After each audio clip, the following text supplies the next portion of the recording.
So, if you have ever wanted to join a school club in Japan, here's my hopefully helpful extensive experience doing so, which most teachers don't tell you about for reasons I will get into. But I promise it's worth it. So, to start, how do you join? In the early weeks of most schools, there's a period of time where all the school clubs will set up stalls or yatai to try to recruit the new students, sometimes playfully aggressively. I recommend you take your time here and check out all the clubs you might be even vaguely interested in here, because signing up at this kind of festival type thing is not yet a commitment. They have clubs for everything: sports, manga, tea ceremonies, kendo, and I signed up for some clubs that I didn't even have any interest in, but I just got a really good vibe from the members. Like, I joined 2 tennis clubs and I had never even played tennis before, but the people recruiting seemed very cool and like the kind of crowd I would get along with.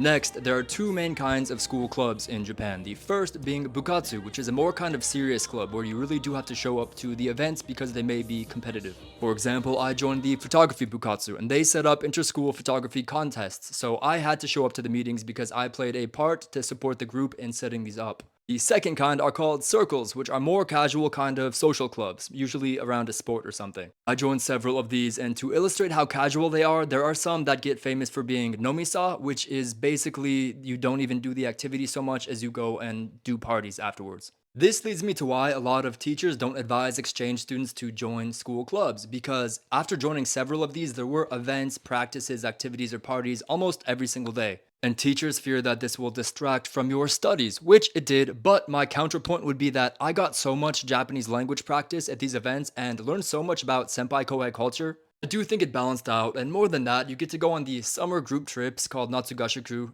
I joined the K-On Club or Light Music Club, and we got to play live music at these school festivals, and there were even like low-key clubs that you had to have an introduction to join that didn't recruit. So many cool stories I love to share about this, so send this to a friend if they plan to study abroad in Japan, or take this advice if that's something you plan on doing. And let me know any school club stuff you would like to ask about. Thank you.